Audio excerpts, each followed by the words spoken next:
할렐루야, 사랑하는 친구들, 어제 하루도 잘 지냈습니까? 어제는 부활주일이었어요. 자, 우리 친구들 부활의 소망을 계속 꿈꾸면서 하나님의 말씀 보도록 하겠습니다.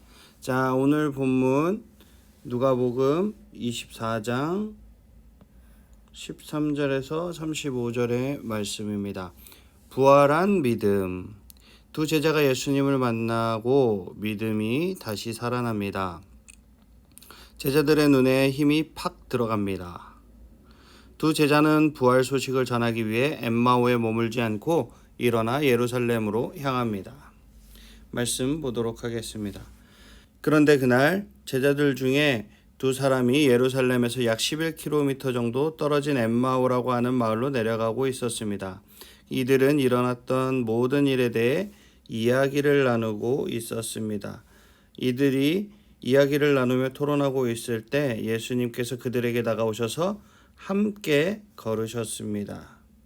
그러나 그들은 눈이 가리워져서 예수님을 알지 못했습니다. 예수님은 엠마오로 가는 제자들과 동행하는 모습을 우리는 볼 수 있어요.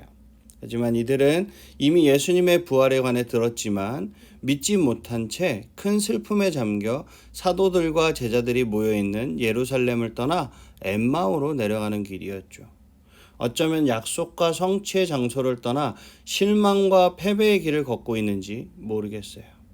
그러나 부활하신 주님은 이처럼 실망에 빠진 제자들에게 처음으로 나타나셨습니다.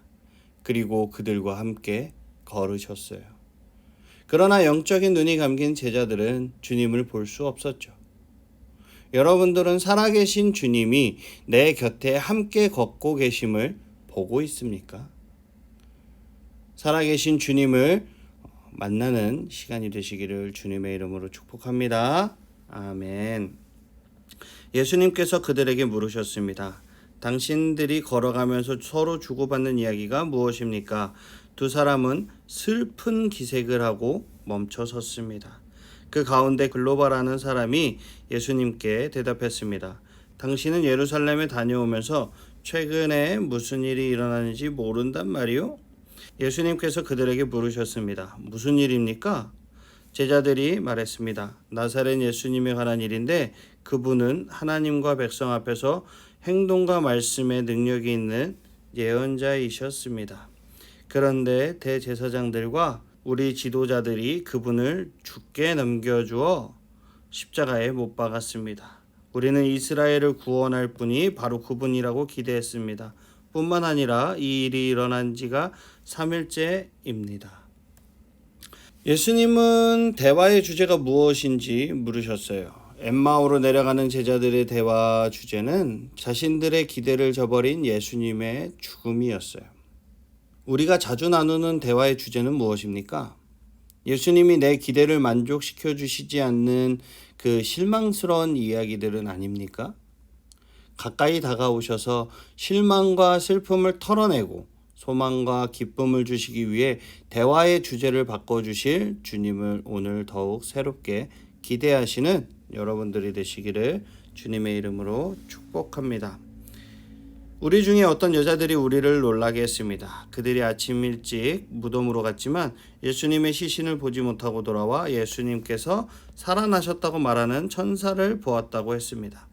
우리와 함께 있던 사람들 중에 어떤 사람들이 무덤으로 달려갔는데 그 여자들이 말한 대로였고 예수님을 볼 수 없었다는 것입니다.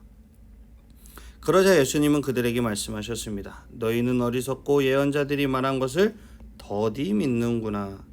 그리스도가 이 모든 고난을 받고 그의 영광에 들어가야 할 것이 아니겠느냐.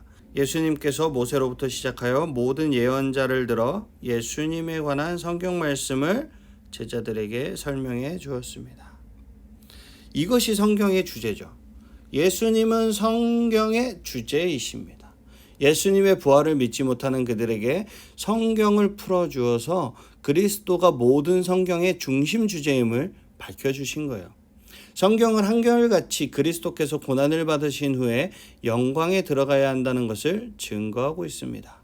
그러므로 예수님의 죽음이 하나님의 계획인 것을 깨닫지 못해서 부활도 이해할 수 없었던 거죠. 여러분들은 성경을 읽으면서 고난의 이유를 알고 있습니까? 또 성경이 증거하는 예수님을 만나고 있습니까? 그들이 가려고 했던 엠마오 마을에 가까이 왔습니다. 그러나 예수님께서는 그곳보다 더 멀리 가려 하셨습니다.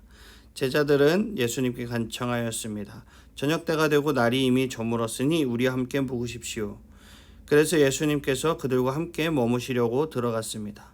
예수님께서 그들과 함께 식사 자리에 앉으셨습니다.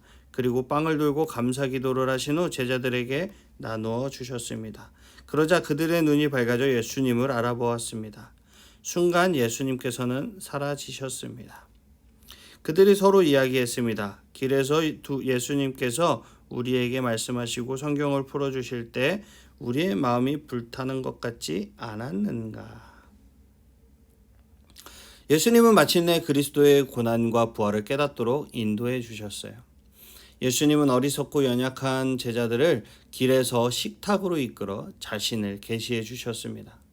성경을 풀어 말씀하실 때도 마음을 뜨겁게 해주셔서 하나님의 감동을 경험하게 하셨죠. 매일의 삶 속에서 자신을 계시하시는 그 주님을 여러분들은 어떻게 경험하고 있습니까? 그 두 제자가 일어나서 예루살렘으로 돌아갔습니다. 예루살렘으로 돌아갔죠. 거기서 11 제자들과 또 그들과 함께 있던 사람들이 모여 있었습니다. 이들이 말했습니다. 주께서 정말로 다시 살아나셨습니다. 시몬에게도 나타나셨습니다. 그러자 두 제자들도 길에서 있었던 일들을 이야기하였습니다. 그리고 예수님께서 빵을 떼어 주실 때 예수님을 알게 된 것을 이야기해 주셨습니다. 예수님의 부활을 말씀과 경험으로 밝히 깨달은 제자들은 부활을 증거하는 증인이 되게 되죠. 이 부활절의 벅찬 경험을 여러분들은 누구와 나누고 싶습니까? 어제 우리가 부활절을 지냈지만 그 한 날만 경험하고 그 한 날만 축하하고 그 한 날만 축제가 아닙니다. 우리는 매일의 삶에서 부활을 경험하는 주님의 제자로서 살아가야 하는 것이죠. 오늘도 말씀을 묵상할 때 영적인 눈을 떠서 살아계신 주 예수님을 바라보는 우리 청소년부 친구들이 되시기를 주님의 이름으로 축복합니다. 아멘. 우리 친구들 오늘 하루도 주님의 말씀 가운데 평안을 누리시고 내일 이 시간에 다시 만날게요. 안녕.